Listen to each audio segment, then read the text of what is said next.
Hey guys, today we have a very interesting personality.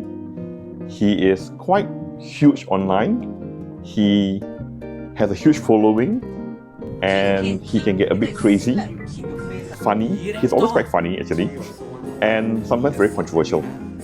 But on the other hand, he is also a very grounded businessman and he gives very sound business and career advice on his other platforms. He speaks multiple languages from English, Thai, Chinese, Manglish, Malay, and everything else that's in between. This is a very talented person. His name is Charlie Braille. Let's welcome him. When I was younger, I like to look for sugar daddies. I made quite a lot, only in 7 months, and I quit. Because I was like, Mom, money is so easy to find. So I stopped to find myself. So that was You give people simple life, but they don't want. No, I mean, so I was done with BS. I became country manager of a Singapore company when I was 28. And I was like, wow, 28, country manager, what's left for me? I'm not cheap, I'm just strategic. Deep down inside, this is more chin. Being yourself actually allows you to inspire more people. Not because you can be yourself and be successful, but when you really acknowledge who you really are at the core, you feel extremely powerful. Get out there and do whatever you need to do. So all this closet one, I tell you, you want to be successful, right? Your closet, tell your wife first. Kidding. Hey guys, today we've got a very big personality here, all the way from Bangkok. Mr. Charlie, he's a social media content creator. 300,000 followers, if I counted correctly. Combined, right? Yeah. And then, which is also interesting. We'll come to that. He has a, not just on like Instagram and TikTok, but he's also big on LinkedIn, right? Forgot about that. And then also a startup founder, starting up businesses and exiting them. Yeah? Yes. So, ka-ching. Kaching, no kaching. Still down to earth, still building, still finding things to do. And he has a new business on the way as well. We'll talk about that in a bit, right? Yes. So yeah, thank you for coming on this show. Thank you too, Ben, for having me in Bangkok, Thailand, where I'm from. You sound, sometimes you sound Thai and sometimes you sound Singaporean. So give us a bit of background about that. So I grew up in Singapore for, I think, 19 years. My parents have been living there for 40. So when I come back to Thailand, I naturally have a Singaporean accent if I need to, with my friends. But at the same time, I went to Singapore, then Australia, and then went to international schools where, you learn how to read other cultures, read other people, how they talk, and I pick up all these things. Okay. So straight away, I could sound Aussie if you need me to, but, I'd rather stick to Singlish, easier. Wait, till what age were you in Singapore? Singapore, I was there till 18. I did not want to do military. I was Singaporean PR. Yes, don't hate me. Yeah. You escaped? Not escape, I just went to, immigration. I have my ID card, right? I just I don't want already here. So it took 2 minutes. They gave me a piece of paper, one piece, I'm done. Yeah. So wait, you grew up as a Singapore PR until you're 18? Yes. And then you returned at PR? Yes. So that you don't have to do military NS? Yes. And then, so now but you've always been a Thai citizen anyway? Yes, Thai passport. So if I were to do NS, naturally, 1-2 years of your time, right? And I already had my life planned out. I'm quite a long-term person. 2, I remember that time, if you finish national service, I might not come out receiving my Thai passport as always. They said sometimes they make you choose. You want Singapore passport or Thai passport? So that was the reason for me. I was I'm not taking the risk. Because I want to live here, Thailand. I want to retire here, do business here. Yeah. It's always been Thailand as the ultimate dream, as in location-wise. Yes. I've always felt like, I love Singapore, don't get me wrong, but I think sometimes when I come back here, because I come back for holidays, I love the environment here, I love the energy, I love the amount of potential there is in Thailand to do anything you want. But in Singapore, everything you do is money. Wow, money, everything money. But here, not so much, it's a bit more lax on that. So you let your passion comes out first, you build something out first, and then the money will flow in. Correct. Is that along the lines of that? In Thailand, you have space to be yourself and self-explore. Okay. In Singapore, you can, but only to a certain degree. Then after that, it comes back down to money again. You can't self-explore for a year without income. But in Thailand, you can. You can survive on, let's say, $500 a month. You can actually survive. In Singapore, no way, 1 week gone already. So your university was in? Monash, Melbourne University. In Melbourne, Monash. Okay. Yeah. And after university, you came directly to Thailand, Bangkok? That's right. Back to Bangkok. So was there any adjustments that you need to do, or you were like, that's it, it's just... Yeah, a lot of adjustments, especially with the people, the manpower, the culture aspect, and also my spending. I think when you come from Australia, Singapore, you're so used to things being quite expensive. And I came back here, I was like, oh, everything's so cheap. And then it started me spending a lot, a lot. Yeah. Right. Not a bad thing, but that spending also led me to some realizations that maybe I should earn more than I spend. So that's how my entrepreneurship journey and career journey began. Talking about career, right? Tell us a bit, like, what was your career steps before you started off your startups, your 2 businesses that you did? When I was younger, I like to look for sugar daddies. I'm kidding. I'll be honest, when I graduated, I was quite spoiled. I was very spoiled actually growing up. I had everything, okay? And then I came back here, I realized, wow, my first job is paying me only 1,000 Singapore dollars a month or 25K baht, right? So at least, or thank God, it was a recruitment consulting role, sales, which I made quite a lot, only in 7 months of my work duration. And I quit. Because I was like, Mom, money's so easy to find. So I stopped to find myself. So that was the first part of my career. I don't get it. You think money's so easy to find and you quit? It was too boring. 2, it was too easy to find. So you give people simple life, but they don't want. No, I mean, I don't want to boast, but I think in my agency, my English was native. So dealing with clients and candidates, because recruitment, right? I did it all in English. Okay. And because of that, I managed to convert some clients to be my exclusive. Like Apple became my exclusive because they said they love working with me. So they cut up all the other agencies and they gave me all the roles. So that alone was enough for me in the 7 months to be, oh wow, my exclusive account. So I kept closing all the deals and I was like, every day, day in, day out, just calling candidates, talking to clients, so boring. Right? And you sit at the computer. Don't forget, I was very young. I was like 20, 21. So me, being rebellious, my personality is not to sit at the office, I know that.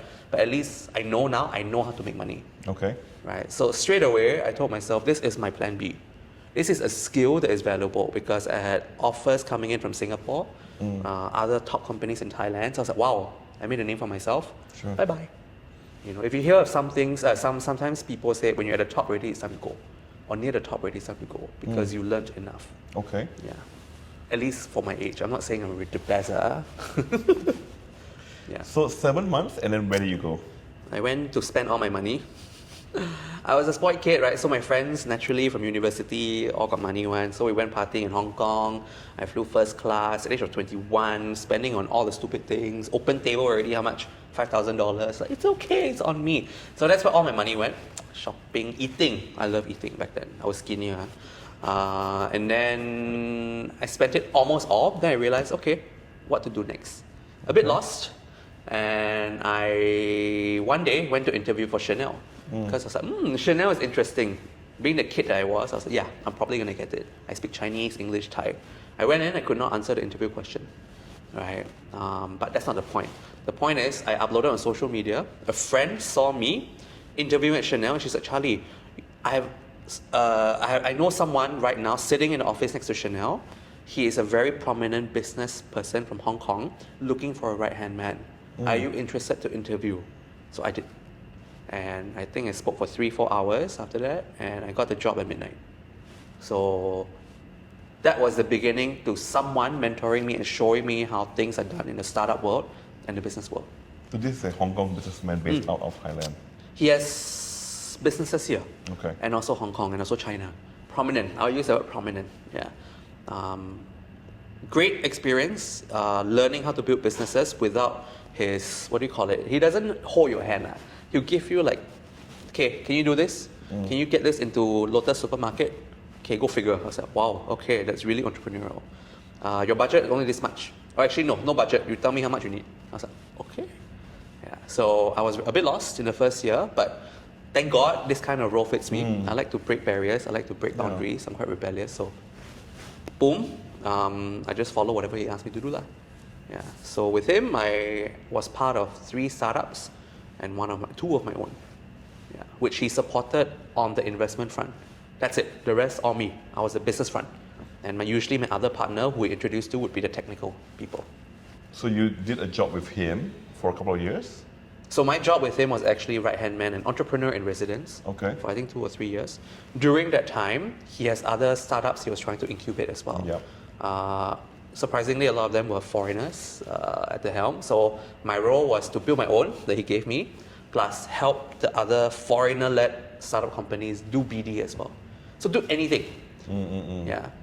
So for example, a story, one of them was a company that wanted to put TV screens into taxis. Okay. For advertising. And both of them, obviously not being Thai, they asked me, can I go and do business development to the owners of taxi companies? And I was like, me talking to taxi companies, wow, it's not because of, that kind of, I think you're thinking something else. It's about me speaking in that localized language. I think you guys know, right? You talk to taxi drivers, it's a different kind of lingo. Okay. Right? Yeah. So that was already out of the comfort zone, but I had to do it anyway. Right, so every day, every week was doing something new that was completely out of comfort zone. So after some time, wow, I'm not scared of anybody already. So that was the best training ground in some ways. Yes, yeah.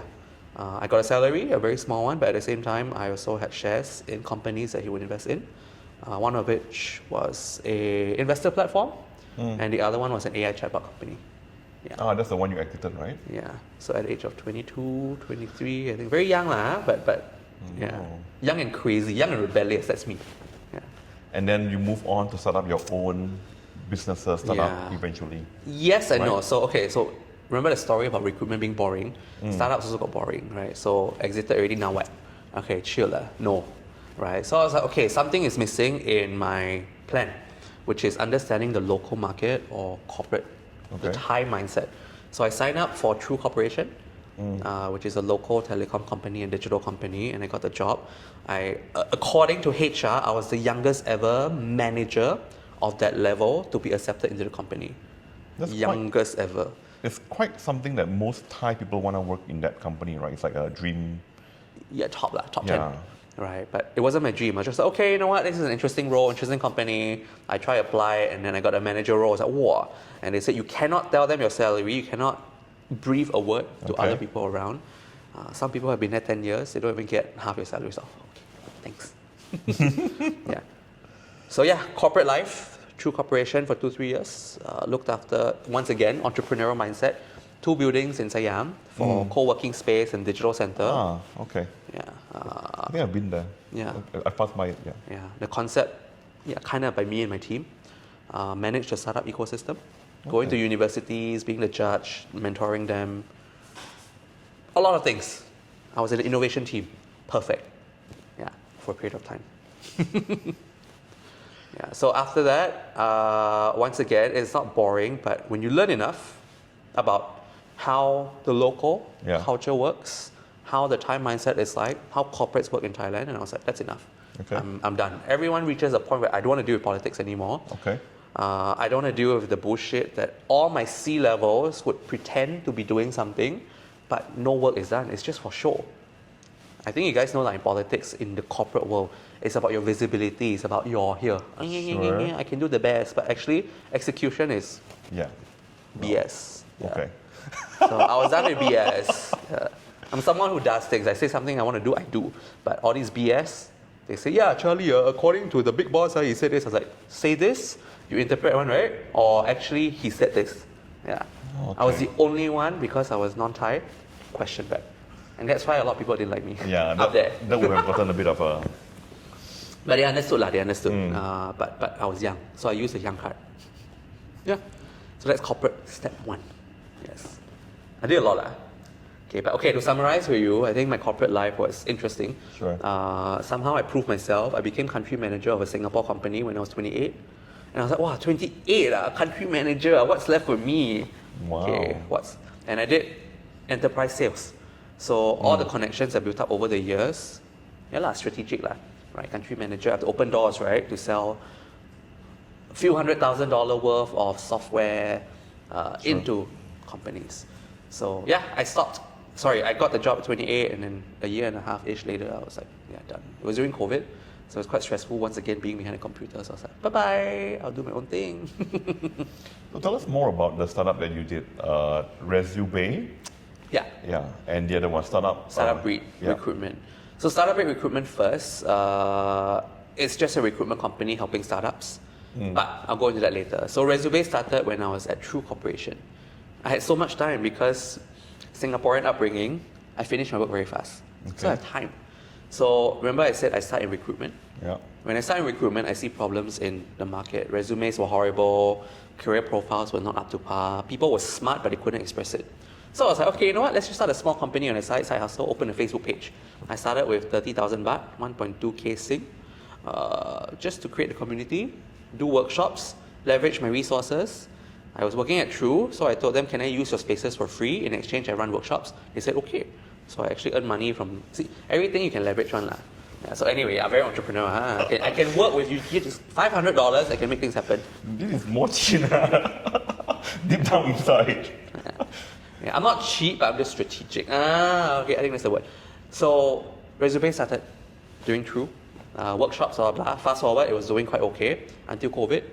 Then we became digital, which fell off the radar, but I kept doing social media, and voila, up until today, brand value is still there. However, as of now, I park it first. Product market fit isn't ready for the market yet, but do I want to put in my effort to build it up? Yes, maybe later. Wait a bit. Sometimes you have to wait. Timing is quite important when you do things as well. Yeah. So Startup Breed happened because Resume wasn't doing the best as it should. I have my recruitment background. Remember, I said, all the companies want me, Singapore, that last. So it's like, all my clients have been following me. I do freelance, by the way, for the past 5 years before I started my Startup Breed recruitment. So I tried opening it up. Oh, straight away, so many clients. I was like, okay, can chill already. Yeah. So I think 2.5 years in, I just sold it back to my partner. That's the good news, right? Good news, yes. But you see, I'm bored again. What drove you to sell it? I mean, it's making money, it's giving you good income. So, is it pure boredom or is... Strategically, remember I said, even in my work, when you're about to hit the peak, that's when you should sell. Because the moment you hit the peak, business right? Naturally, business, I think you know, when it goes up, sometimes it reaches a plateau. Yep. So before the plateau part, which I don't want to deal with, I leave. Right? So is this my concept in all businesses I do? Yes. But my new company, which is chocolate, is that something I want to sell also? Yes. However, if I like it, it becomes a Hershey's, for example, Godiva, support me. Yeah, I'll keep it. Why not? Because it's something I eat every day. I love having fun with the brand. But you see, I'm entrepreneurial.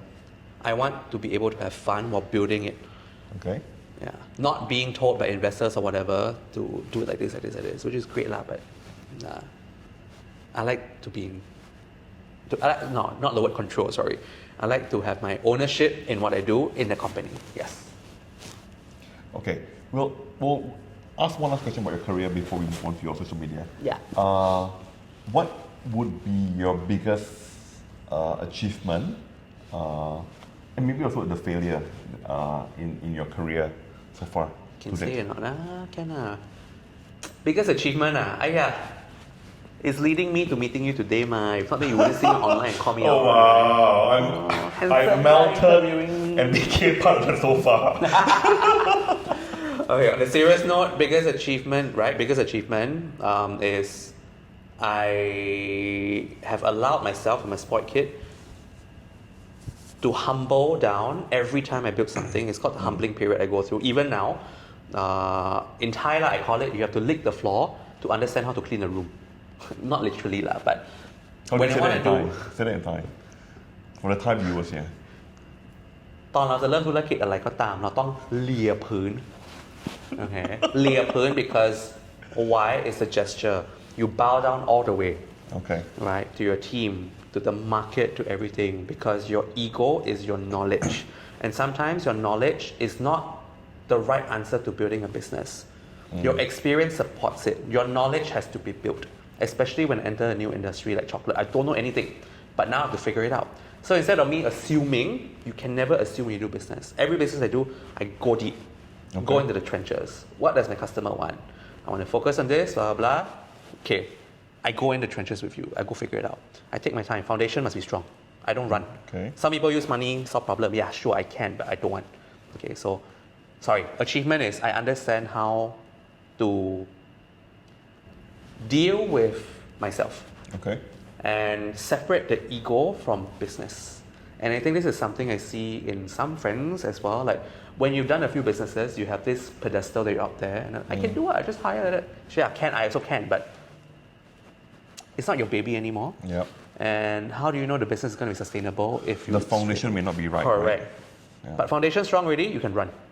Okay. Right? So it's all about setting up a proper foundation, like what you had before with your startup business. Yeah, your startups, right? The recruitment business. Yeah. Because you had the experience, so you're able to build it up. Correct. And you're going to apply that for your other businesses too. Yeah. Gasm chocolates. Eat already, you'll be like, for 2 seconds, you'll forget all your worries.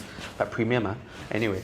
Yeah. So failure, can I share this or not? Okay, I won't call it failure, but biggest lesson. Choose your partner wisely. Extremely well and wise, because sometimes they're good for 0 to 1, but sometimes they're not the best for 1 to 2. So your vision has to be aligned, right? For example, I want to sell, but suddenly your partner sees money and he's like, hey, Charlie, keep it. I'm like, no, we have to sell it now. If people are interested, sell it. So this becomes a thing where, okay, you want to keep managing it, right? Because what gives you security? But I'm not into security. I want build up, boom, bye-bye, you want to take, go. I want to have fun, right? So you see, this is just an example of alignment with your partner. Okay, fair point. Yeah, as easy as for example, I'm more realistic for you. Ben, when we check in hotel, you like king bed or twin bed? I like twin bed. You like king bed, right? You like cuddle me, right? Sweet. But I don't like, because I don't like people rubbing against me when I sleep. So that in its own way already shows a form of partnership that it might not work. Because when you want to sleep with each other, it's really a different style. So all these things, you must talk it out from the start. Your partner is super important. That's one thing I learned. Yeah. With queen beds, 2 queen beds. Yeah, even better. Yeah. I love it when it's 2 queen beds. Yeah. You get the whole space to yourself, and you can just roll. Yes. Yeah. And you can do your thing there. Do whatever I want to do lah. Okay. What made you start social media? I have a saying from my friends, Charlie, after social media happened, you're getting paid to be yourself. And I was like, oh, that's a very good concept. Because since young already, I've never been shy in public. Let me define that. Not shy in public to do stupid things, but going on stage was okay. I dance on Teacher's Day all the time. I choreograph dance. Things like that puts me in the spotlight, I'm used to. Okay. Right? So, social media. Started from a Tinder date who was like, Charlie, I love your personality. It didn't work out, but I'm working for this company called ByteDance now. It's called TikTok. You upload some videos, I boost for you. I said, okay, sure. It took me a long time. So that's how it started, to start posting things, not of my face, but of anything. And after a while, I got more familiar with just filming myself, and that's how it began, right? I never thought of myself becoming a media personality, but I also don't see why not. I was like the pioneer on TikTok. People in Thailand would see me for different sides of content back then. So that's how it began, because of that date in Tinder who's like, I boost for you, you upload. Must have transactional value, man. That wasn't just a normal date. Yeah, smart. The guy is famous. So talk us a bit about your TikTok and your Instagram, right? What's your ultimate aim? I mean, you've achieved quite a fair bit of success so far to date. We've seen you on a few magazines, publications. You have a fair amount of followers already. What's the ultimate aim you want to achieve from the whole social media? This takes me back to what I shared earlier. When I don't like saying this, but it's just from my POV, you have to understand. When you grow up in a first world country, you grow up in privilege. You see your friends coming from very successful backgrounds. You realize that you're not in it for the financial gains anymore. But whatever I do, I also make sure there's a clear purpose and why. A lot of people don't ask me this because they don't ask, I don't share lah, right? But because you ask, everything I do needs to have value to someone or society. If you realize resume for people to improve their careers. Sure. AI chatbot, yeah, that one maybe not so much. That one because my partner was like, Charlie, sell faster, we need to move. Okay, that one different. Chocolate, gasm, because people are stressed out in today's world. If you can just put one in your mouth or give that feeling of gasm, it takes you away from the trouble for a little bit. Not a drug, yeah, but something like that, you see. But my ultimate goal is social media should be used to convey, for now, at least for my channels, IG. You can be yourself while also being successful, at least in the public eye. The media, whatever, can make me wear a suit. Great, I look very unapproachable, right? Like, that's me, bitch, you know. But okay. At the same time, you look at my social media, wow, no slippers, talking nonsense, touching my nene, all these things. Because I'm just myself, right? Yeah, I can be a CEO by just being myself. So that's one. I want to inspire people to don't have to always put on a front or a cocoon. Okay. So that's one. You can use that message. Two, for TikTok, I'm really sharing my business knowledge. I'm really sharing how to network with billionaires. All these insights, I don't share all, I just share enough. The knowledge that I have from my experience is something valuable that people cannot buy. So I share that. Okay, when you put all of these mechanisms together, I believe that the next or future businesses I do for a better cause can be used to support and drive traffic to that. Because my community now knows that Charlie is himself, Charlie has knowledge, Charlie is entrepreneurial, and I'm not nice, but I have value in what I do, I have purpose to help people. So when you put this purpose that is very strong, people can see it through my eyes. I cannot fake that. No one can fake that. People will support. Yeah. So it's always back to a bigger community. Bigger purpose. Supporting the community, right? In that sense, whatever you do. Yeah. And this purpose, depending on the outcome you want, for example, like chocolates would be for everybody, but for resumes, for people who are looking for jobs and career, right? Yeah. So, is there a fixed, is there a fixed umbrella of things that you really want to achieve in terms of helping and saving the world? I don't want to save the world, I cannot save the world. I used to be like that. I used to advocate for education. That's why I was on stage at One Young World London as a Thai representative. Anyway, I do drama already. I do a lot of things, I told you already. End goal for me is simple. My education, my knowledge. I want to start an orphanage when I'm maybe early 50s or late 40s to have 30 to 40 kids who are willing to learn. If I can change the lives of these kids, I'm like the semi-dad, not full-time dad, with my knowledge, because knowledge is power to change the world. It's better than me letting it be and trying to have my own kid. Sorry, my values, my beliefs. Having my own kid, I adopt one or two, becoming very spoiled, and then what value did it bring? Except self-gratification. So my end goal is I want to build an orphanage. 40 kids, if 10 of them become drug addicts, so be it. But if the other 30 can become future leaders, using my knowledge and my know-hows to helping others, that's the power of change I can bring. So before this, I need to make sure I learn a lot of things, see things, get wisdom, then I can impart that better.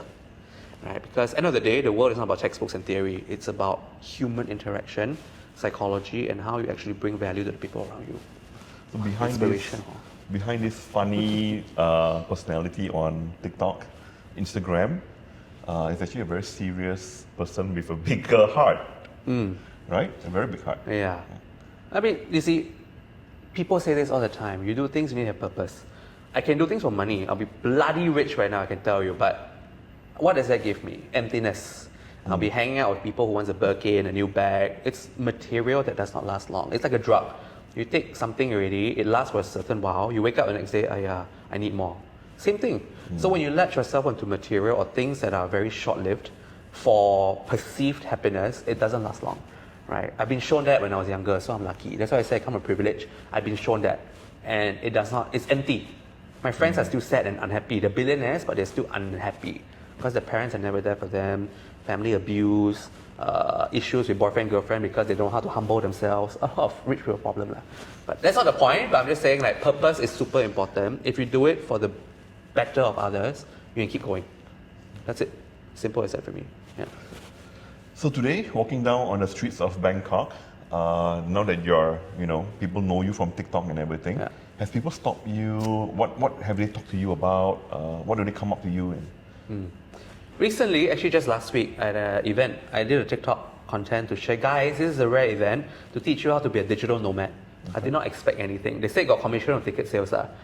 Total attendees, 150. Of that, 17 were from my TikTok conversion. And all of them are business owners. Oh, I was so surprised. Entrepreneur, 22 years old, 6 Airbnbs. They come because, Charlie, thank you for inspiring me. We just came down because we saw your TikTok and we wanted to be inspired by you and meet you. I was like, wow. This is the first time, I didn't even know how to behave because usually people just take photo with me. I know you, okay, bye. But this time, they engaged with me all day. 11 a.m. all the way to 7 p.m. we were together, and I showed them this is how you network. These are the German people, these are the digital nomads, please go and talk. So I was actually there to be like the sensei. And that was very inspiring because, like I said, they're entrepreneurs. They have 有料 in China called 有料. Tour companies that they own. They even asked me, hey, I got 1 million Sing dollars to invest now. What do you do with it, Charlie? Can you share? Can I invest in Singapore? I was like, wow, you guys are not like random. Yeah, but anyway, the point is, yes, people have stopped me on the street, but the biggest impact so far I've made is this event. I just made a TikTok video and people came for me. Wow. But I also thought it's for yourselves. You came here for yourselves, not for me. But yeah, thank you. Yeah. So that was is a star attraction by itself. Yeah. So the organizers were like, wow, Charlie, we did not expect this. Literally all the Thais in the room are by me. I was like, yes. I just embrace I don't have to like malu after one. Yes, by me, okay. Yeah. What would be your funniest moment that you have had doing social media? Outside or on social media or anything? Related to your social media. I've gone to 1 or 2 events where people were screaming on stage for some random celebrity who I don't even know. And then some of them would come, Charlie, I know you, but I don't know them. I was like, wow, the world of celebrities today really has turntables. Yeah. It used to be TV, right? But now it's people who make short clips or valuable content that makes people feel something. My IG makes people feel like they can relate to me because I bring out the dirty side in you. Everyone got dirty side. So when you marry these two things, I think it's very powerful.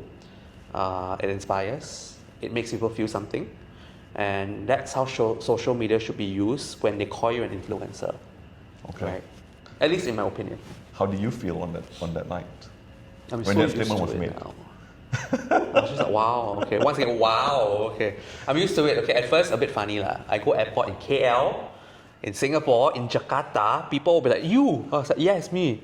Right? My friends will send me clips of people on the tube in London watching my videos. I was like, whoa, that was the peak lah of the popularity. I had nothing to do. Sorry, I had things to do, but one step back. Social media originally was used for me to de-stress from the real world. Yeah. Because the real me is like that on Instagram. The deep down, the inner, So, I don't know. Like, that's why I say being yourself actually allows you to inspire more people. Not because you can be yourself and be successful, but when you really acknowledge who you really are at the core, you feel extremely powerful to get out there and do whatever you need to do. Yeah. So all this closet one, I tell you, you want to be successful, right? Your closet, tell your wife first. Kidding. Wrong market. Okay, we want to hear more about Charlie, like things that people see you on screen, right? People see your events. Yeah. But what do people do not see? I'm damn lazy. I think you guys know, right? I woke up at 10:45 a.m. today. It's a misconception that you have to wake up at 5 a.m. to start your day to be successful. I start my day at sometimes noon. Okay. Right. So what people don't see, let me answer the question first, is I am damn lazy. I am damn lazy, which allows me to really just prioritize what I need to do for the day. For example, today I actually have 7 things to do. I cut down to this. A friend's birthday, a very close friend's birthday. I'm selective. Got another wedding. I'm like, heck no wedding. Right. So friend's birthday over wedding. And some errands before I fly off tomorrow. Right. So laziness opens me up to priorities. Priorities allows me to better focus on things that need to be done. Right. Some people are damn busy. But they're busy with what? Running around doing stupid things. For me, I'm busy, but I block my time. If I finish, let's say I need to buy an espresso after this for my parents, I'm done already. I go sit down, drink coffee, go on social media. Oh, 4 p.m. next appointment, let's go. So you see, it's Okay. managing the time well. I think that's the key part. I like that part because I Wow, you got a supporter. yay! You don't support me, man. I shall. I've always supported you for the longest time. Oh. That's why you're here. Yeah. Do I worry about the dirty part that people would perceive me in a bad way? Even when you do good things, from experience, people will judge you. They'll be like, yeah, this one wanna be lah. Let's say you do food, right? Food bloggers. This guy just want attention lah. There's always someone who's gonna sound like that. However, I realized one thing. Humor is the epitome of intelligence. The people I meet who can be funny, who can make people laugh, they're extremely smart. And the CEOs I meet, they all know, Charlie, we really respect you. You dare to show who you are while also being a businessman. So when I get validation like that from people who are actually running like $100 million businesses, yeah, it doesn't mean anything when people who are making, no offense, like corporate salary employees, yeah, this guy, dirty lah. So it's the perception, it's your confidence as well. It's not bad as long as you don't make it too raunchy lah, right? There's still a fine line between witty and dirty, right? So, but fun fact, I used to be rejected from one job before in management role because it was an education tech company and TikTok was so new back then. So for me, that was a setback. I was like, wow, you reject me, okay, never mind, I just keep, see, it didn't stop me, I just kept going. Right, so whatever you do, simple motto for me, people will still judge you. But if you live to be judged by people, that's your problem, right? You don't live for yourself. 2, if you're worried about clients, I can tell you from my experience, when I open up the camera on Google Meets with clients I meet for the first time, B2B, you're that guy. Straight away, I close the deal because they feel a sense of familiarity with me as a human being, not as an influencer who puts on makeup every day. I'm beautiful. You know, it's different, right? Yeah. So it goes back to what I said earlier. The eyes cannot lie. If you're trying to be someone you're not, HR or people in very high levels in business, they can read through you, right? And people can read through me. I'm like, wow, nothing to hide. I'm like this, but. And you see, that honesty, genuinity, sincerity, while being yourself and funny, is what clients buy into. And that's how I grow my businesses quite fast as well after I got social media. Fun fact. Be yourself, right? Yeah. Nothing to lose. Be yourself. We want to know, what's your favorite travel destination you've been to? Fun fact, I haven't been traveling around a lot. It's mostly in Asia. Europe, I've only been to London. Yeah, funny fact. Reason is because I grew up in Singapore, Bangkok, Melbourne for uni, and Tokyo for my religion, Buddhist stuff. If I have to answer your question now, I don't have a specific city, but my heart is with China for some reason. I went recently, I think once or twice, Shanghai, Lijiang, and I was like, wow, this place is beautiful. You know, so based on what I've seen, I'm sure there's a lot more to China. And Tibet, I went to Tibet, I was like, wow. Anyway. That's quite a lot already. 4 places, in China. I mean, within Asia itself. APAC, I'm mostly in APAC. Yeah. Which part about China? You were saying Shanghai is very modern, and then Lijiang is. Lijiang is beautiful scenery. Yep. Tibet was wow. I was like, am I in the movie? Right? Because you see this in the movie growing up, you're like, this is Tibet. It's magical. I think I used the word magical. Where else did I go? These three, Kunming was so lah. But it's a city, right? It's a city. Flowers. You went during springtime, no? Winter. Okay. Yeah, almost winter, autumn. Yeah. China. So I'll just put China because I don't like specific cities. I like to explore. Yeah. China has a lot for you to explore. Yes. Okay. I think there's so much there. It's just that we don't know how much there is, and I don't know how much there. But I just know every city I go is a different character. Yeah. And you do Mandarin, right? So you are quite. It's not too difficult for you there. Not too difficult. Yes. Okay. How about food? Is there any food that you really like? Thai food, Singapore food, or Western food? I can eat Chinese every meal, but fun fact about me, I cannot do the same cuisine 2 times in a row. So if morning I have Western, evening must be Asian. Or if morning I have porridge, evening must be Western, or something a bit of difference. So that's a bit of the spoiled trait I still bring with me. up until today is I used to be eating in restaurants every meal, that's why. So now I don't need restaurants, but 7-Eleven one meal means next meal has to be maybe Japanese food. So yeah, has to switch it up. But I can eat Chinese every day. You can eat Chinese, but how about Thai? No. Do you put them in the same category? No. No, it's separate. Chinese meaning like Chinese. Right? Chinese, some people might find it a bit weird. There's this blandness to some dishes that gives you that, okay, I need to reset my palate kind of taste. But for Thai food, for example, everything is spicy, sour, it's strong taste. I love it, but not every meal. I think it's too much. Yeah. So it must be a Western and an Asian, or a Western and a... Yeah, or it could be Chinese in the morning, evening has to be Korean, but it has to have that juxtaposition. I see. A bit. Yeah, the taste bud wise. Okay, cool. Do you like Nyonya food then? Nyonya food, yeah. Yes and no. I feel like it's in between Malay and Chinese. Yeah. Right? And some of it I was like, hey, you want to play strong, you go all the way. Right? You want to play bland, you go a bit more bland. Because some of the dishes, it's quite in between. Really? And I'm like, am I supposed to taste the spice? Probably, Where? Yeah. Wait, Nyonya food is not Peranakan, right? Peranakan, no? Yeah, I've tried Peranakan many times. Yeah, but I think you need to eat the ones in a few restaurants. Malaysia, right? Malaysia. Here nothing.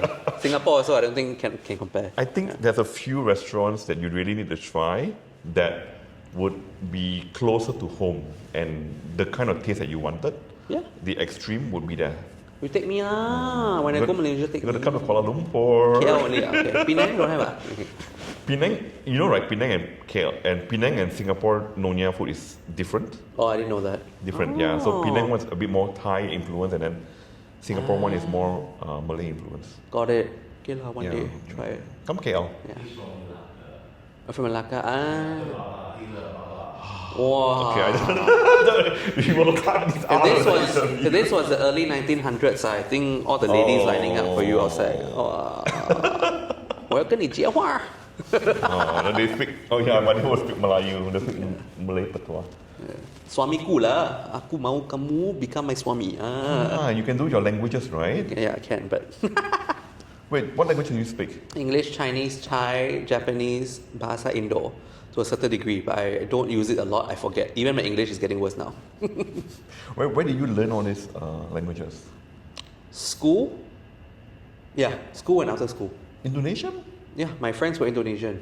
At one point in my life, for 2.5 years, all were Indonesian. So I have a mini notepad, I write down all the words. Yeah, memorize all the vocab. Memang means still, this one, rambut means hair. Then I just memorize that. Then Japanese? Every Sunday, 3 hours, I would learn during high school. Yeah. On your own On passion? my own, external schooling. Yeah. Not What? passion, just go out and nothing to lose.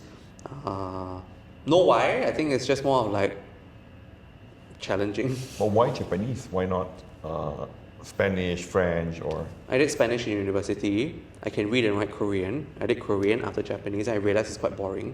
Circle, square, circle, square. Sorry, no offense, but it's like there's no depth, right? Japanese got 3 ways of writing: katakana, kanji. Like it's interesting, it's fun, challenging.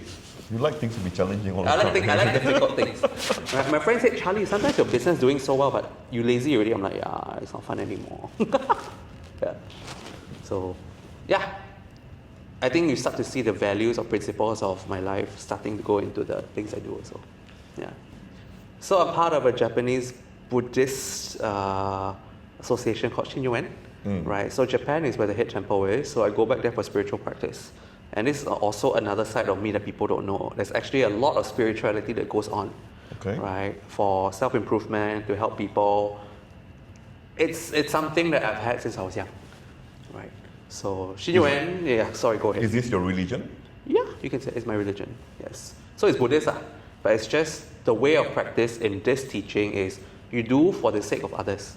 You don't do for the sake of yourself. Religion is not about asking for things and getting them. You can ask, but you also need to give. And to give is not through offerings of money, but you give wisdom, you give support or whatever to the people around you, right? Help them overcome their suffering. And suffering, if I have to define, it's not suffering, oh my God, heartbroken, but suffering of sometimes people being too delusional that, oh, I need more money, or like time, I don't have time. You know, it's people who latch onto a kind of attachment. What got you into that? Family. Family. Okay. As easy as that. As when young, when I was younger. Okay. Yeah, and the temples all over the world. In Europe, a lot of Angmo's are practicing this actually, because it's a way of life. Is this okay? I'm clueless about this one. Is this the Japanese Buddhism? Japanese religion as general in Japan, or is a specific one? It's esoteric. So to join this, you need someone to guide you in. It's like master to disciple.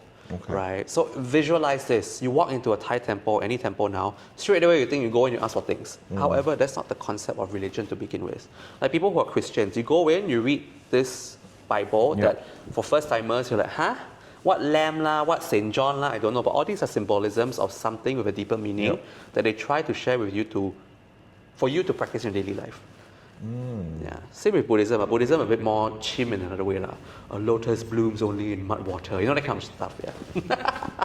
Okay, I can ask the next question in Bahasa Indonesia. It's a simple one. I try. Yeah. I gotta think carefully. I might be wrong in the Indonesian. Might say it wrongly. Okay. Makanan apa yang how do you say you? They don't say kamu, right? You want informal or kamu? Yeah, they say kamu. Kamu, yeah. For formal, yeah. They still use saya and kamu. Yeah. Apakah makanan yang kamu suka banget? Makanan Indonesia. Oh. Since you spent 2.5 years with them, right? Your friends, I'm sure you had a fair bit of. Tapi teman orang Indo di Singapura gak makan makanan Indo. Dia suka yang Michelin, yang sushi teh. Habis sekolah saya sama teman grup ini makan sushi teh $30. Wow. Ya, dia orang kaya. Tapi sekarang kalau tanya question ini, every time I go to Bali, saya suka makanan di situ karena ada sayur banget. Saya suka makan yang sayur karena digestive system. Nggak tahu gimana answer ini. Next day go toilet, tai very comfortable. Oh my god, I just dragged on a question when it's supposed to be simple. But yeah lah. Babi guling. Yeah, but I like the fermented vegetables. That's your main thing. I love it because it helps with digestive and I feel more fresh. It's like this healthy bacteria in your gut. Yeah. So I meant it lah when I say tai very easy lah. But babi guling is good too. Yeah. Okay, we're talking about freshness, but in another way. Okay. Yeah. You look very fresh. Thank you. Always on camera as well, right? And how do you maintain that perkiness, that glow? Even derma doctors ask me this. I tell them I manage stress extremely well. People age a lot of times because of stress and environment. Yeah. For me, my environment is okay. If I'm stressed, I fly out lah. If I'm stressed, the gym maybe helps. But put it this way, I'm aware of my stress levels. When it's too high, yeah, maybe sometimes it lasts for 2 or 3 days. But after that, you need to curb it. Some people just let it be. And you're always on adrenaline. You're always stressed out. You're always thinking, anxiety, more anxiousness. It's not something easy to control. But because since young I had the freedom of just really being myself, exploring, figuring things out on my own, only child, yeah, I manage stress very well and I think it shows on my face. So it's not about a skincare routine, or do you have a skincare routine as well? I only use 1 or 2 things. At this point I'm using Obagi. Yeah, before this I used Aesop, only 2 things, the serum and the moisturizer. Of course with the cleanser and... Cleanser I don't use, I never use cleanser. Water and soap only. So water, soap, and serum? After that serum, moisturizer then serum. Yeah. And no sunblock? No, not yet. I started. Because recently I discovered this sunblock where you can just put it on a stick, right? And then it's like lip gloss, you know, like that. You don't have to put it as a cream. Yes, the Korean one. Yeah. Because I hate sweating and then it feels disgusting, right? Oily, like, and then white color flowing down your face. People wonder your what's mouth. that. Yeah. Morning bukake. Sorry. What advice would I have for younger gen who might want to be an entrepreneur of their own? Yes. Right? It doesn't have to be a startup. Could be anything. On a technical note, remember I said lick the floor as my concept. Before you even do anything, you understand who you're selling it to. And in today's world, because it's so ultra saturated, social media lah, you want to open massage shop, saturated. Find your own initial community of people who are willing to support you and buy from you. Because in today's world, it's not like 10 years ago. Okay. I can sell anything in the market. People, wow, this is some good promotion. Going to buy Kit Kat or whatever brand. But now it's very like individualistic. Yep. You start off as in your own vertical first, then you can slowly expand. But if you do this too quickly, you don't know where to focus on. Your marketing will be all over the place, right? So that's the technical aspect. The second part is make sure you're emotionally sane before you do any entrepreneurial ventures. It's not as easy as people say. It's not a lot of work. Like I said, I'm lazy. Yeah?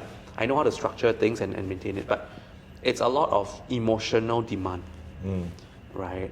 Suppliers F you over. Suddenly, this person doesn't show up for filming. Your products get lost in something. So many things. Then you have to deal. Every day is problem solving. Yeah. So, because of that, go back to yourself. Ask yourself first, are you mentally and emotionally ready? Because if you're still struggling with something and you're trying to use this, it could even lead you to a more stressful period, right?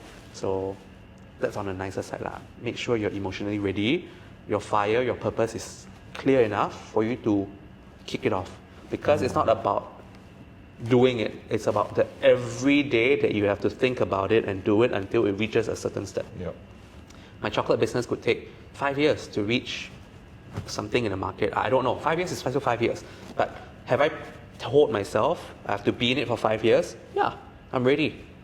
Right? So you have to program yourself first before you want to do anything. Unless you want to do it for fun. Open coffee shop, small, you got money, do lah. But if you don't think about the long-term sustainable plan, then do lah, just do. But if you really want to grow it into a sustaining medium long-term business, you need to think through your emotional self first. Yeah. That's a high level. Yeah, each person is different. Yeah. But technical, just know your customers inside out. People say this all the time. Yeah. But people skip this process because they think they kind of already know. Or a survey from 30 people is enough. You actually need more than that. You need focus group. You need to, like consumer brands, like that. Okay. But if you do B2B, different. Yeah. So consumer brands like your chocolate, I have to take a lot of time. Yeah. Are you doing that rigor? Starting the R&D, the focus group, asking people to come over, try it with milk, try it with coffee. What do you think can be improved? Just keep asking, because when your product's out there already for a brand that is consumer, sometimes you only have one chance. Yeah. So think of it this way. Oh, Ben, you want to order cake from ABC brand? I tried before, not very nice. You sure? See, this is how people talk when it comes to daily consumer brands. Yes. And you get affected indirectly. But I like leh. Some people would like, but straight away you also think, but he say not so nice already. You sure should I order quite expensive? Maybe I try Bengawan Solo or something cheaper. You know that kind of thing. And people talk, right? So consumer brands allow people to talk. Yeah. But at least so my strategy is like this. Gasm is an emotion. At least people say, the Gasm chocolate not so nice. At least can say like, but it makes you feel gasmic, right? Yeah. See, so it saves me from just the taste focus alone. So the brand value has to be very strong. I see. So it's... Yeah. Okay, so there's another layer of things that actually supports it. Again, back to your thing that you always say, the foundation, right? Foundation strong, yeah. But sometimes foundation does not work for everyone. Sometimes you spend too long on foundation also it doesn't work, right? See, business is an art. It's not Excel sheet, right? Business is an art. When do you push? When do you pull? Okay. You want me to be honest, right? My USP for Gasm chocolates, still in R&D. The core of it is there, but I don't think it's enough. The brand is not enough to make it a USP. It could be, but it's a lot of investment on building the community and the brand. However, in terms of the chocolate, my goal is not to just focus on Thailand. The next place should be Philippines, should be somewhere else, right? Each country may be a unique collection of its own, right? So for you to easily understand, think of Royce, the texture, all right? That's the original collection that I'm going to focus on. But Royce, their packaging has been the same for the past 10 years. Everything has been the same, but people still buy because of the taste. Right, so sometimes for me, I'm like, what's the unique selling point? Do I really need the product to be so unique, or just has to make people feel when you eat could be enough? But for me, no, not enough. I have to do more. So we're doing R&D right now with local cocoa beans and also other flavors like coconut, roasted rice, mango and chili, weird things. But USP does not necessarily have to come from product. Right? It will come from other things. It could be like Victoria's Secret. Do you talk about a lingerie? No. But do you talk about a fashion show? Hell yeah. So what's the USP? See? So that's a question I also ask myself sometimes. Is it the product or is it the overall experience as a USP? Wow. So yeah, to answer you straight up, I don't know yet, but still figuring out. Only 2 weeks in. Yeah. You mentioned about community, right? Like every consumer brand needs to have that community, especially at the beginning. Tell us a bit more. Community that's not equal to people who buy, but people who support you, that's one.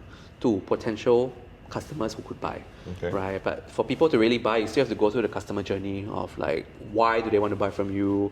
What is the gap that you're trying to fill for people that makes them want to convert into your customers? But before that, you need to have a community. Let's say my plan already is to use my social media to benefit. Week 1 of starting my chocolate brand, blah, blah, blah. I show them the insights. And then people want to follow. You know, oh wow, you're starting from 1, 2, 3, 4. Yeah. Interesting. Yes. How is it like now? What's the launch? What's the branding like? So there's the community that hasn't bought from you yet, but maybe they'll be like, you know what, let's give it a try. Because for consumer goods, you need people to try one time, and if they like, they reorder, right? And the biggest customers for this kind of segment, for chocolate, for example, is people who reorder and loyal to your brand, right? It's not like, even toothbrush, I think we're all loyal to a certain brand, right? So true. It's the repeat customers, the retention that you want to have, right? Correct. But how do you nurture this group of customers or this group of community? Many ways. It could be, cheap and fast way is social media, right? My trick in all my clips for TikTok, I get people to comment, sharing, and it works. It just flies through the roof.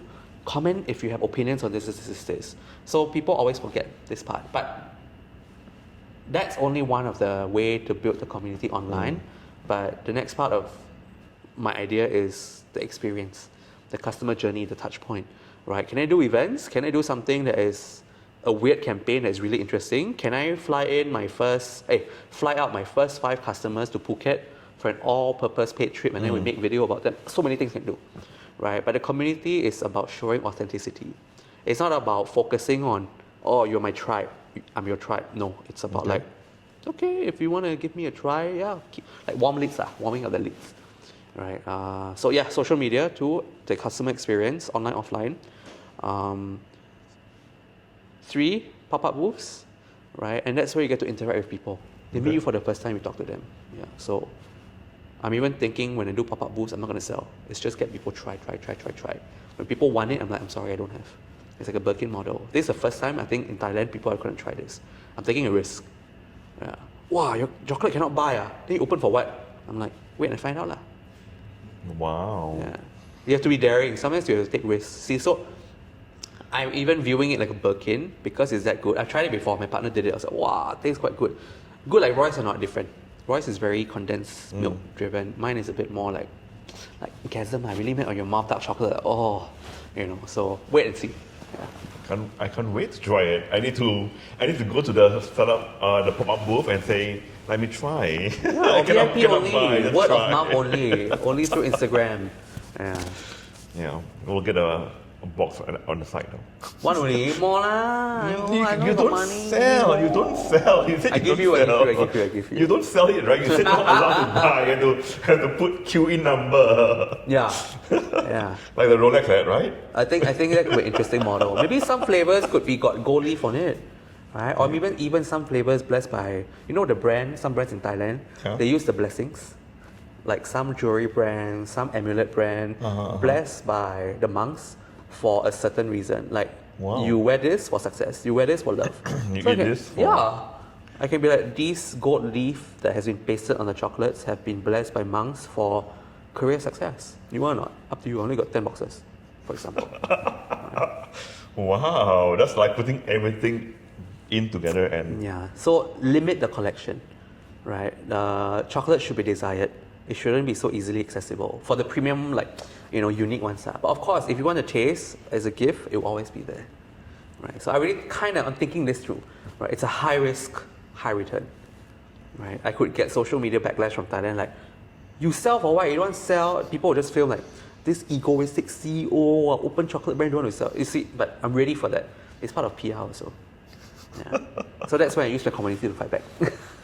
Wow. Everything is thought through. That goes a lot in your... Yeah. But thought through doesn't mean I fixate on it. It's still a flexible, there's still room. Sure.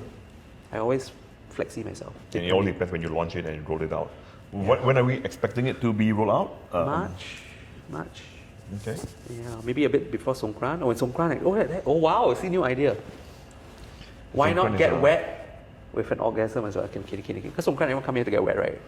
So you wet already, you want orgasm, kidding. Wrong positioning. Yeah, it's more premium, more luxurious. Yeah. It's very cool. We're looking forward to that. I'm looking forward to try it and the whole experience. Right, but you can never remove the social in the media in today's world. Yeah. Okay. Fair point. That's a good point, actually. Yeah. Yeah, do it lah. I also join you on Xiaohongshu. You have an account there? I have, but I don't use it. Yeah, I can't do everything. But now I'm very interested. Yeah, I'll get my intern to do it. He's from Hong Kong. Hello, post. Translate everything to Chinese. Is there any two last things you want to share to the audience that we've not covered? Yeah. Keep a lookout for Gasm chocolates. I know it sounds a bit naughty right now, but it's supposed to make you feel a bit cheeky, yet premium and a bit of luxurious aftertaste to follow. But besides that, I think end of the day, don't be someone you're not. It's very tiring, and it's also the reason why a lot of things don't take off in the business front. Right, you can put on the front when you need to for some potential business deals, but at the end of the day, people can read through you, especially the higher ups. CEOs can read through people. So believe in yourself, be yourself. Very cliche, but when I say be yourself, ask yourself deeper, are you currently embodying that in your daily life? That's all. Yeah. That's a very inspiring SofaChat today. Yeah. I think we've seen another part of this big persona here. Big, yeah, both in size also. No, that's not like man, but well. And big is not wrong thing anyway, right? Yeah. It's okay. So yeah, really grateful to have you on board. Thank you, Ben.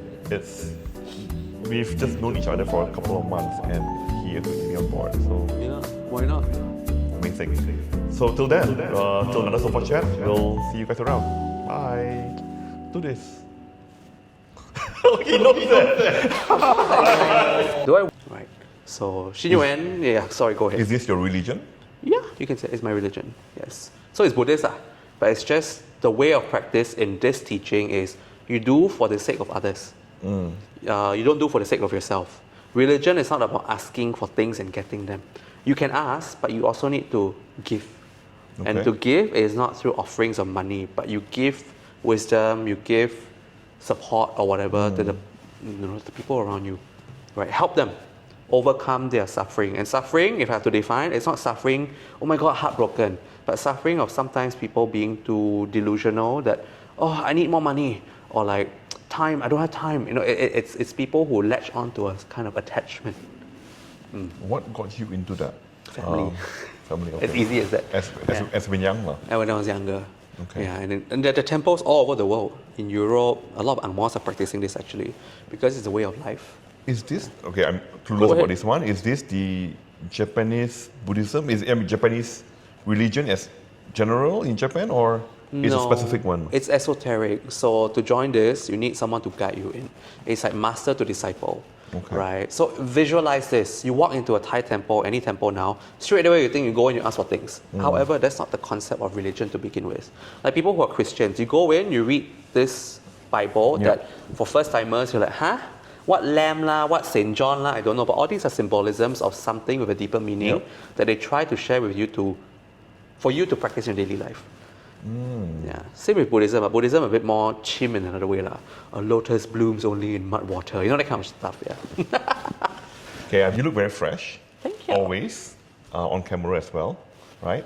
And how do you maintain that perkiness, that glow?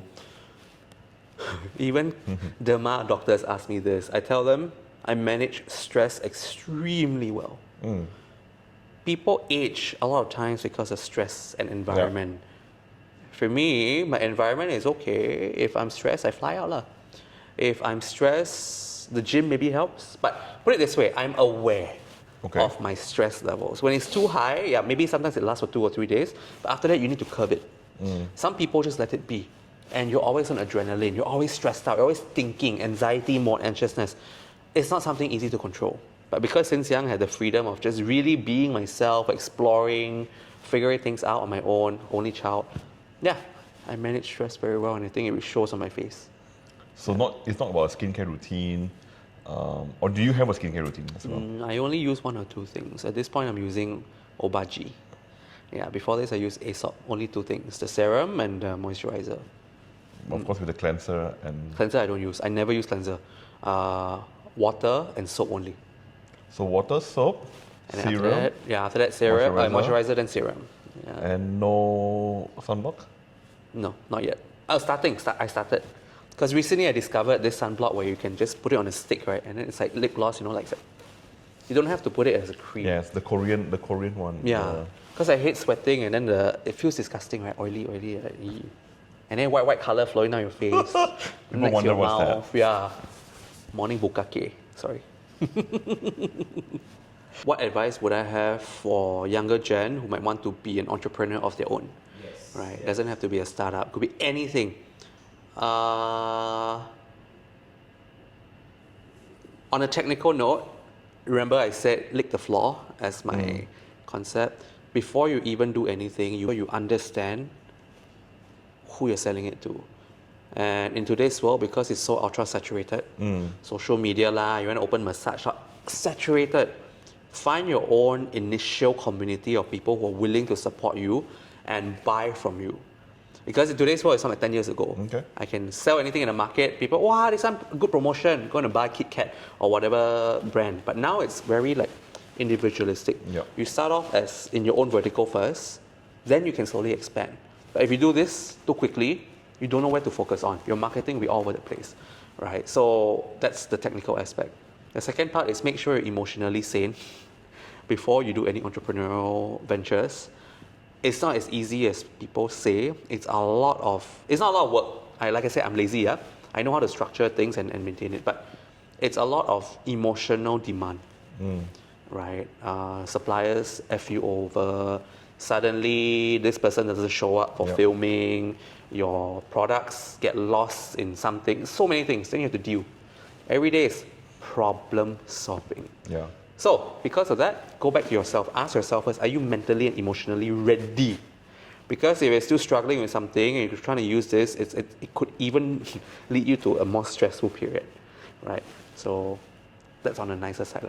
Make sure you're emotionally ready. Your fire, your purpose is clear enough for you to kick it off. Because it's not about doing it. It's about the every day that you have to think about it and do it until it reaches a certain step. Yep. My chocolate business could take 5 years to reach something in the market. I don't know. 5 years is still 5 years. But have I told myself I have to be in it for 5 years? Yeah, I'm ready. Right? So you have to program yourself first before you want to do anything. Unless you want to do it for fun. Open coffee shop, small, you got money, do lah.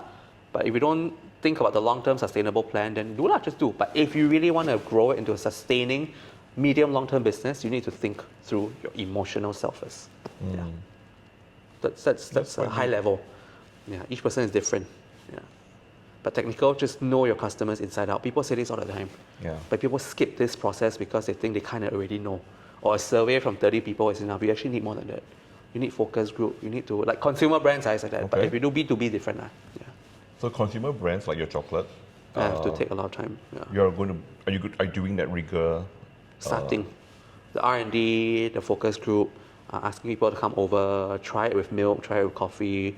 What do you think can be improved? Just keep asking, because when your product's out there already for a brand that is consumer, sometimes you only have one chance. Yeah. So think of it this way. Oh, Ben, you want to order cake from ABC brand? I tried before, not very nice. You sure? See, this is how people talk when it comes to daily consumer brands. Yes. And you get affected indirectly. But I like leh. Some people would like, but straight away you also think, but he say not so nice already. You sure should I order quite expensive? Maybe I try Bengawan Solo or something cheaper. You know that kind of thing. And people talk, right? So consumer brands allow people to talk. Yep. But at least so my strategy is like this. Gasm is an emotion. At least people say, the Gasm chocolate not so nice. At least can say, like, but it makes you feel gasmic, right? Yeah. See, so it saves me from just the taste focus alone. So the brand value has to be very strong. I see. So it's... Yeah. Okay, so there's another layer of things that actually supports it. Again, back to your thing that you always say, the foundation, right? Foundation strong, but sometimes foundation does not work for everyone. Sometimes you spend too long on foundation also it doesn't work, right? See, business is an art. It's not Excel sheet, right? Business is an art. When do you push? When do you pull? Okay. You want me to be honest, right? My USP for Gasm chocolates, still in R&D. The core of it is there, but I don't think it's enough. The brand is not enough to make it a USP. It could be, but it's a lot of investment on building the community and the brand. However, in terms of the chocolate, my goal is not to just focus on Thailand. The next place should be Philippines, should be somewhere else, right? Each country may be a unique collection of its own, right? So for you to easily understand, think of Royce, the texture, right? That's the original collection that I'm going to focus on. But Royce, their packaging has been the same for the past 10 years. Everything has been the same, but people still buy because of the taste.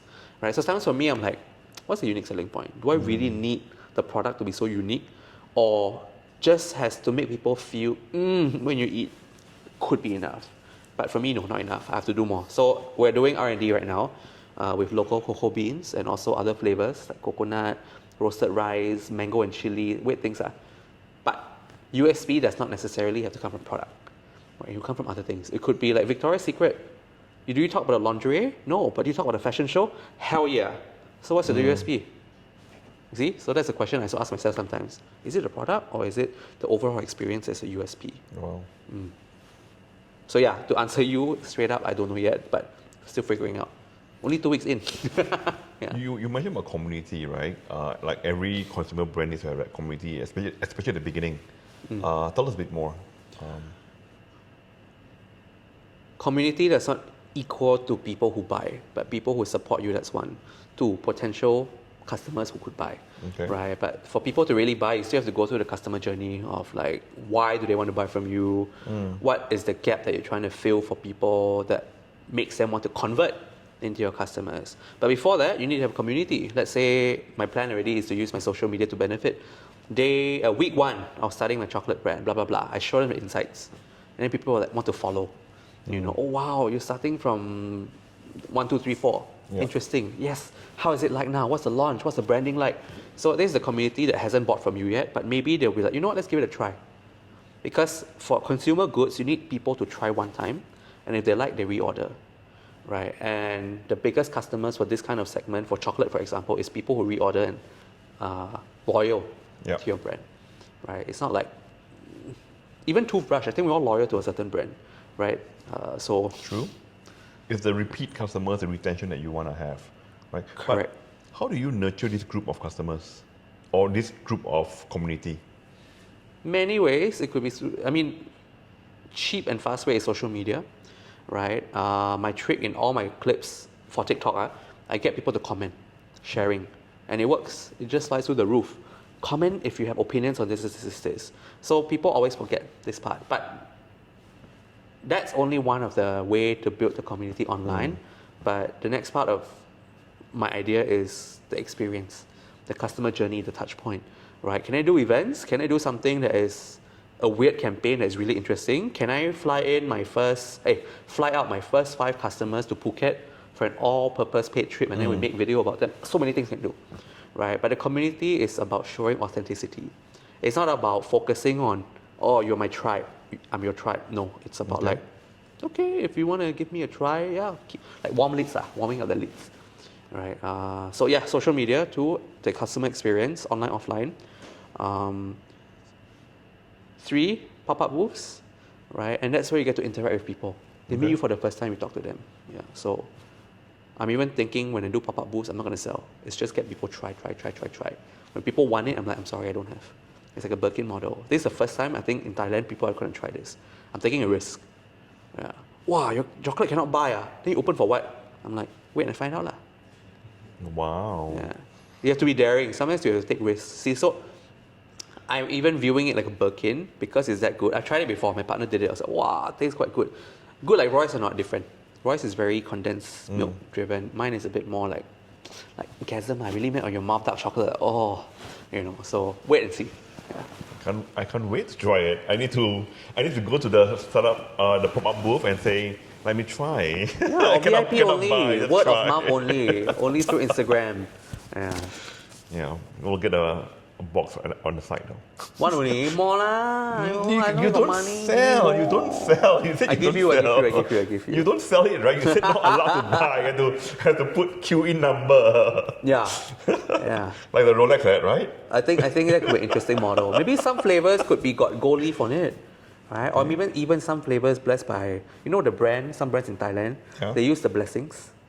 Like some jewelry brand, some amulet brand, blessed by the monks for a certain reason. Like, you wear this for success, you wear this for love. You eat this for... Yeah. I can be like, these gold leaf that has been pasted on the chocolates have been blessed by monks for career success. You want or not? Up to you. I only got 10 boxes, for example. Wow, that's like putting everything in together and... Yeah, so limit the collection, right? Chocolate should be desired. It shouldn't be so easily accessible. For the premium, unique ones. But of course, if you want to taste as a gift, it will always be there, right? So I'm thinking this through, right? It's a high risk, high return, right? I could get social media backlash from Thailand, like, you sell for what? You don't sell. People will just feel like, this egoistic CEO, open chocolate brand, don't want to sell. You see, but I'm ready for that. It's part of PR also. Yeah. So that's when I use the community to fight back. Wow. Everything is thought through. That goes a lot in your... Yeah. But thought through doesn't mean I fixate on it. It's still there's still room. Sure. I always flexi myself. And it all depends when you launch it and you roll it out. Yeah. When are we expecting it to be rolled out? March. Okay. Yeah, maybe a bit before Songkran. Or in Songkran, oh wow, I see new idea. Why Songkran not get wet with an orgasm as well? Kidding. Because Songkran, everyone come here to get wet, right? So you wet already, you want gasm? Kidding. Wrong positioning. Yeah, it's more premium, more luxurious. Yeah. That's very cool. We're looking forward to that. I'm looking forward to try it and the whole experience. Right, but you can never remove the social in the media in today's world. Yeah. Okay. Fair point. That's a good point, actually. Yeah. Yeah, do it lah. So join you on Xiaohongshu. Do you have an account there? I have, but I don't use it. Yeah, I can't do everything. But now I'm very interested. Yeah, I'll get my intern to do it. He's from Hong Kong. Hello, post. Translate everything to Chinese. Is there two last things you want to share to the audience that we've not covered? Yeah. Keep a lookout for Gasm chocolates. I know it sounds a bit naughty right now, but it's supposed to make you feel a bit cheeky, yet premium and a bit of luxurious aftertaste to follow. But besides that, I think, end of the day, don't be someone you're not. It's very tiring.